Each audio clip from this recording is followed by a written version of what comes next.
A lo largo de los años, la industria gamer ha visto nacer consolas que cambiaron el mundo, pero también vio morir proyectos que jamás debieron existir. Algunas prometieron innovación, otras simplemente llegaron demasiado tarde y unas ni siquiera tenían sentido desde el principio. ¿Qué las hizo fracasar? ¿Fue por falta de juegos, por una tecnología adelantada o quizás demasiado atrasada o simplemente por decisiones que, en retrospectiva, eran muy malas? Hoy en el Archivo Gamer viajamos por la cronología de los fracasos más épicos de la historia gamer. Ajusta el cinturón porque vamos directo al Museo de los Errores. El Neo Geo AES fue ese niño rico de la cuadra que sí tenía los mejores juguetes, pero nunca los prestaba. Esta consola técnicamente era una bestia. Una consola de salón que corría los mismos juegos que las máquinas arcade, sin rebajar gráficos, sin recortes. ¿Querías Metal Slug, Samurai Shodown o King of Fighters en casa, igualito que en las maquinitas? Pues el Neo Geo lo hacía. El problema, te costaba un riñón o tal vez dos.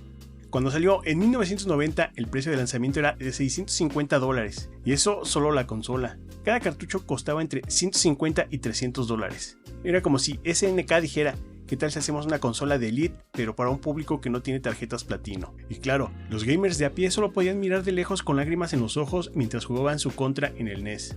Era buena, muy buena, pero apenas vendió unos cientos de miles de unidades. No ayudó que el catálogo fuera muy centrado en peleas y en arcade. Nada mal, pero cero variedad para otros gustos. Lo curioso es que hoy es objeto de culto, y sus juegos físicos se venden como piezas de museo. El Neo Geo AES fue el Ferrari de las consolas, rápido, lujoso, imponente y cero práctico para ir al Oxxo.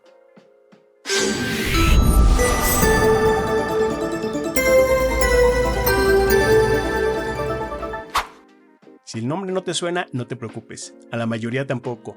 La Amstrad GX4000 fue el intento desesperado de una compañía británica por meterse al mercado de las consolas justo cuando Sega y Nintendo ya estaban armando la fiesta y no dejaron entrar a nadie más.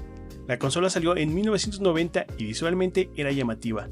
Parecía una nave espacial de plástico blanco lista para despegar, pero por dentro, bueno, era básicamente un Amstrad CPC, o sea, una computadora de los 80 con forma de consola. Los juegos eran los mismos, solo que en cartuchos en vez de disquetes. O sea, estabas comprando lo mismo pero con menos funciones y más caro.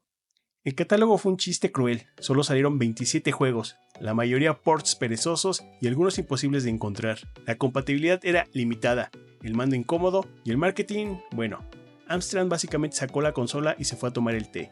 Vendió apenas 15,000 unidades, sí, 15,000, una de las consolas peor vendidas de la historia. Duró menos en el mercado que una soda sin tapa en verano. La GX4000 fue como llegar a una fiesta cuando ya estaban levantando las sillas. Llegó tarde, mal y sin invitación. Propulsión por cartuchos. Definición máxima. Atari prometía la primera consola de 64 bits, sí, 64. En un momento donde la Super NES y el Genesis todavía dominaban. El problema, nadie entendía cómo eso lo hacía mejor, y los gráficos no se veían ni cercanos a algo Next Gen. En teoría, el Jaguar tenía un hardware potente. En la práctica, programar para él era como tratar de armar un mueble sueco sin manual y con los tornillos chuecos. Muchos estudios simplemente lo evitaron como si tuviera lepra tecnológica. Para colmo, su control parecía un teléfono de oficina con esteroides, enorme, incómodo y con un teclado numérico que nadie usaba, ni entendía para qué era. Y si se preguntan de los juegos, unos cuantos buenos como Alien vs Depredador, pero la mayoría eran tan feos que parecían salidos de una pesadilla en píxeles.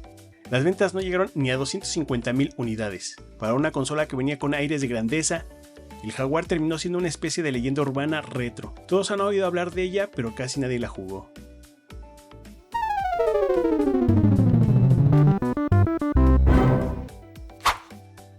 Una consola con gráficos avanzados CD-ROM, sonido digital y potencia para revolucionar la industria, suena increíble, pero ahora súmale un precio de $699 en 1993. Sí, eso es como vender una consola hoy por el precio de una laptop gamer.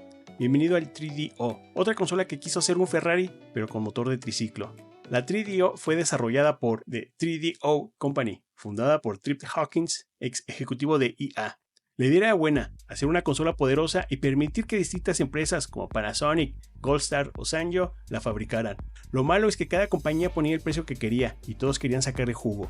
Así que mientras tú te preguntabas si comprar el Super Nintendo con 2 juegos, alguien allá afuera tenía que hipotecar su alma para un 3DO. Usted se preguntar, ¿los juegos? Había algunos decentes como Gex o Road Rash. pero nada lo suficientemente brutal como para justificar la inversión. Encima, el marketing fue confuso y mucha gente ni siquiera sabía qué demonios era un 3DO. El resultado, menos de 2 millones de unidades vendidas, un catálogo olvidable y un lugar asegurado en el Olimpo de las consolas que se dispararon solas en el pie. Una consola adelantada a su tiempo y con precio de nave espacial. The real 3DO system from Panasonic. El pobre Saturn es como ese alumno brillante que se inscribe al curso de ciencias y se le quema el volcán de bicarbonato en plena presentación. Sega venía del éxito de la Genesis, o como muchos la conocieron, Mega Drive, y el hype por su nueva consola era real.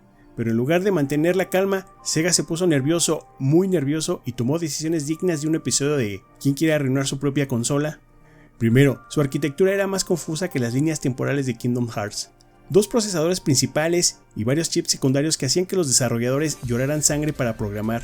Encima, Sony ya venía pisando fuerte con el PlayStation y Sega, en un acto de desesperación épica, adelantó el lanzamiento de la consola sin avisar a sus socios. El resultado, 0 juegos disponibles y tiendas enojadas quienes la quisieron vender. Aunque tenía buenos títulos como Nights into Dreams y Virtua Fighter 2, el desastre estaba hecho. El Saturn vendió unos 9 millones de unidades, mientras que su competencia directa vendía el triple. Y lo peor fue el inicio del fin de Sega como fabricante de consolas. Una joya incomprendida, o mejor dicho, mal explicada y peor vendida.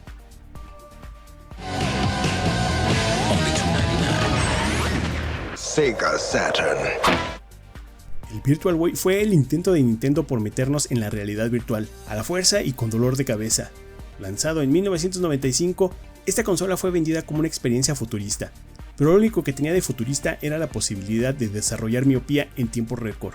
Con una pantalla monocromática roja que parecía sacada de una película de terror de bajo presupuesto, el Virtual Boy fue tan incómodo de usar que te daban ganas de volver a los cartuchos del NES. Nintendo lo lanzó con bombo y platillo, pero la verdad es que el aparato era una mezcla entre un visor de soldador y una licuadora. El catálogo era pobre y el diseño forzaba a los jugadores a doblar el cuello como si estuvieran buscando monedas debajo del sofá. Su creador, Gunpei Yokoi, había sido el genio detrás del Game Boy, pero aquí las cosas salieron muy mal. Y de las ventas, apenas se vendieron 770,000 unidades, y duró menos de un año en el mercado. El Virtual Boy no solo fracasó comercialmente, sino que es considerado por muchos como el peor producto en la historia de Nintendo. Un clásico ejemplo de cómo una gran compañía también puede tropezarse con sus propios cables. Virtual Boy, see it now in 3D. La N-Gage fue la prueba viviente de que no todo lo que puede combinarse debe combinarse. Nokia pensó, oye, los jóvenes aman los videojuegos y aman sus celulares, ¿y si juntamos ambas cosas? El resultado fue una consola teléfono o un teléfono consola, que no funcionaba bien ni como consola ni como teléfono. Lanzada en 2003, la N-Gage tenía un diseño que parecía un taco alienígena. Para hablar por teléfono tenías que ponerla de lado como si estuvieras susurrándole secretos a una empanada. Se volvió tan ridículo que lo apodaron el taco de Nokia. Pero si el diseño era raro, el uso era peor. Para cambiar de juego había que quitar la batería. Sí, literalmente abrir el aparato. Eso era un despropósito. Y ustedes se preguntarán, ¿y los juegos?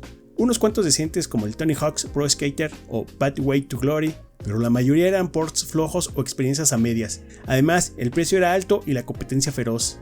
El Game Boy Advance estaba en su mejor momento, y más tarde la PSP y el DS terminaron de enterrarla. Vendió apenas 3 millones de unidades y Nokia lo retiró en 2006. Hoy la N-Gage es un ejemplo perfecto de cuando las buenas intenciones se topan con el mal diseño y el marketing desastroso. Fue un híbrido extraño, un pionero del gaming móvil, pero más por accidente que por visión. Engage anyone, anywhere. Sony la lanzó como la consola portátil definitiva, con gráficos casi de PlayStation 3, una pantalla OLED hermosa, 2 sticks análogos, touchpad trasero, cámara, giroscopio, tenía más funciones que el smartphone de moda. Pero por más poderosa que fuera, la dejaron sola, triste y desamparada, como si hubiera sido adoptada por Sony para olvidarla en un cajón.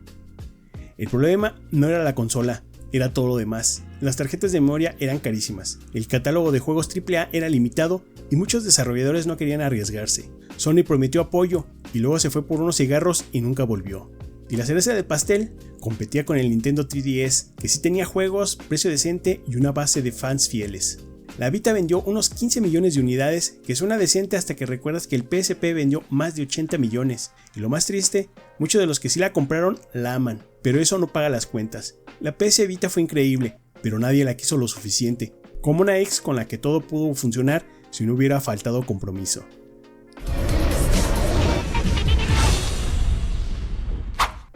La Wii U es como ese nuevo sabor de helado super exótico que llega a la heladería con ingredientes rarísimos y una presentación espectacular.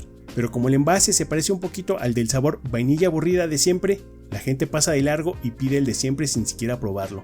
Después del bombazo que fue la Wii, Nintendo pensó, vamos a hacerla mejor, y lo intentaron, pero se les olvidó explicar que era una consola nueva. El resultado, medio planeta creyó que la Wii U era solo un accesorio raro para la Wii original. El concepto no era malo, una consola con un gamepad con pantalla táctil que te permitía jugar sin la TV o tener funciones extras en los juegos. Sonaba bien, ¿no? Pero el diseño era raro, la batería duraba menos que una promesa política y el marketing fue un desastre. Nintendo mostró la consola como si fuera solo el control y el nombre Wii U no ayudó para nada, parecía una expansión. Y los juegos, y eso sí, tuvo unas joyitas como el Super Mario 3D World, Bayonetta 2 y Zelda Breath of the Wild. Sí, salió ahí también. Pero llegaron tarde y no fueron suficientes para salvar el barco. Al final, la consola vendió apenas 13.5 millones de unidades y Nintendo casi se ahoga con su propia fórmula. Eso sí, gracias a la Wii U nació la Nintendo Switch. Así que al menos podemos decir que no murió en vano, solo en silencio. How you will play next. La Ouya. El nombre ya suena a que alguien estornudó escribiendo "Oh yeah". Y la consola fue exactamente eso, una promesa que terminó en alergia gamer. Lanzada como un proyecto de Kickstarter, la Ouya prometía revolucionar la industria como una consola barata de $99, basada en Android, enfocada en juegos indies y con una filosofía abierta. ¿Qué podría mal ir sal? Spoiler alert, todo. Primero, el hardware era débil, tenía el poder de un celular promedio de la época, lo que no estaba mal para juegos sencillos, pero si querías algo más robusto, olvídalo. El control tenía más lag que una reunión de Zoom con mala conexión y la interfaz era tan amigable como una impresora vieja. Para colmo, el catálogo era, vamos a decirlo con cariño, una fiesta de demos y ports flojitos. Pero lo peor fue que, tras el lanzamiento, la emoción se evaporó en tiempo récord. Los grandes estudios no querían saber nada y los desarrolladores indies no ganaban lo suficiente para quedarse. Ouya pasó de ser la consola que cambiaría todo a todavía tengo eso en un cajón en cuestión de meses. Vendió apenas unas 200,000 unidades y murió oficialmente en 2015. El legado de Ouya es claro, una advertencia de que no solo es tener una buena idea, hay que ejecutarla bien y no soltarla a la primera falla.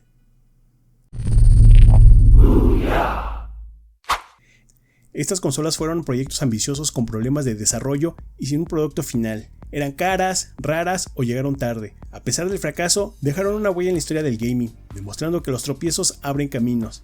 Quizás una nueva consola ridícula aparezca y estaremos listos para criticarla y jugarla. ¿Cuál de estas consolas te habría gustado rescatar con una vida extra? Déjenos un comentario.